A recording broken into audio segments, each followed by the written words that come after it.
తెలంగాణలోని సొంత ప్రభుత్వంపై కాంగ్రెస్ పార్టీ ఎమ్మెల్యేలే ప్రజా ప్రయోజన వాద్యం దాఖలు చేయడంతో రేవంత్ రెడ్డి సర్కార్ పరువు పోయింది. సోమవారం నుంచే ఇది రాజకీయ అధికార వర్గాల్లో తీవ్ర చర్చనీయాంశంగా మారింది.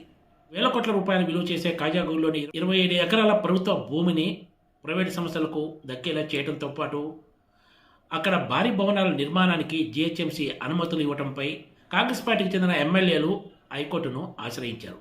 ఈ భూమిని ఒక ప్రముఖ రియల్ ఎస్టేట్ సంస్థకు దక్కేలా చూడటంతో పాటు అక్కడ భవనాల నిర్మాణానికి కూడా జీహెచ్ఎంసీ అనుమతులు మంజూరు చేసింది. ఈ భూమిపై వివాదాలు ఉన్నా కూడా ప్రభుత్వ శాఖలేమీ ఈ విషయాన్ని పట్టించుకోకుండా అనుమతులు ఇచ్చాయనేది వీళ్ళ అభ్యంతరం. తెలంగాణలో కాంగ్రెస్ ప్రభుత్వం కోలు తీరినప్పటి నుంచి కూడా మున్సిపల్ శాఖ ముఖ్యమంత్రి రేవంత్ రెడ్డి దగ్గరే ఉన్న సంగతి తెలిసిందే. కాంగ్రెస్ ఎమ్మెల్యేలు ఇదే అంశంపై హైకోర్టులో ప్రజా ప్రయోజన వాద్యం దాఖలు చేసి ప్రభుత్వ భూమిని తప్పుడు మార్గాల్లో ప్రైవేటు వ్యక్తులకు దక్కేలా చేశారని, దీన్ని కాపాడాలని కోర్టును అభ్యర్థించారు. అంటే వీళ్ళు అటు రెవెన్యూ శాఖతో పాటు సీఎం పర్యవేక్షణలో ఉన్న మున్సిపల్ శాఖ నిర్ణయాలను కూడా తప్పుపట్టినట్లే అని చెప్పొచ్చు. ప్రభుత్వానికి ఇప్పటికే ఫిర్యాదు చేసినా ఎలాంటి చర్యలు తీసుకోనందునే తాము కోర్టును ఆశ్రయించాల్సి వచ్చిందని వీళ్ళు తమ పిటిషన్లో పేర్కొన్నారు. వేల కోట్ల రూపాయల భూమిని కాపాడాలనే ఉద్దేశంతోనే తాము ఈ నిర్ణయం తీసుకున్నట్లు చెప్పుకొచ్చారు. కాంగ్రెస్ ఎమ్మెల్యేలు అనిరుద్ధ్ రెడ్డి, ఎన్ఎం శ్రీనివాసరెడ్డి, రాజేష్ రెడ్డి, బూక్యా మురళీ నాయకులు ఈ పిటిషన్ దాఖలు చేశారు. సోమవారం నాడు ఈ పిటిషన్ విచారించిన తెలంగాణ హైకోర్టు మరోసారి అన్ని వివరాలతోటి ఆయా ప్రభుత్వ శాఖలకు ఫిర్యాదు చేసి ఆ వివరాలను కోర్టుకు సమర్పించాలంటూ ఈ కేసును 2 వారాల పాటు వాయిదా వేసింది.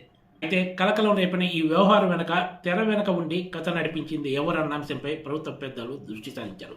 అందులో కీలక విషయాలు వెలుగులోకి వచ్చాయి. నల్గొండ జిల్లాకు చెందిన ఒక కీలక మంత్రి ఎమ్మెల్యేలతో ఈ పిటిషన్ వేయించినట్లు ప్రభుత్వ వర్గాలకు సమాచారం వచ్చినట్లు విశ్వసనీయ వర్గాలు వెల్లడించాయి. ప్రభుత్వ పెద్దల తీరుపై ఆ మంత్రి గత కొంతకాలంగా తీవ్ర అసంతృప్తితో ఉన్నారు.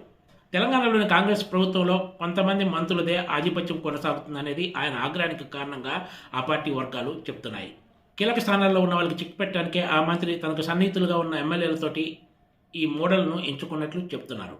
తాజా పరిణామాలతో కాంగ్రెస్లో లుకలుకలు అది మంత్రివర్గంలో ప్రారంభమయ్యాయని, రాబోయే రోజుల్లో ఇవి మరిన్ని మలుపులు తిరుగుతాయనే చర్చ కూడా సాగుతోంది. ఇప్పటికే చాలామంది మంత్రులు ఎవరి శాఖ వాళ్ళ సొంత రాజ్యం అన్నట్లు వ్యవహరిస్తున్నారని, మరోవైపు మంత్రుల మధ్య ఏమాత్రం సమన్వయం లేదనే విమర్శలు కాంగ్రెస్ నాయకుల నుంచే వినిపిస్తున్నాయి.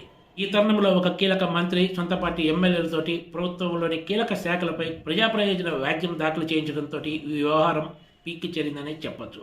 మరి రాబోయే రోజుల్లో వేల కోట్ల రూపాయలు విలువ చేసే ఈ కాజాగూడ భూముల వ్యవహారం ఇంకెన్ని మలుపులు తిరుగుతుందో వేచి చూడాల్సిందే. ఇప్పటికే ఈ భూములు దక్కించుకున్న ప్రముఖ నిర్మాణ రంగ సంస్థ భారీ వెంచర్ను స్టార్ట్ చేసి వేగంగా నిర్మాణాలు కూడా పూర్తి చేస్తుంది. Please subscribe TGTV.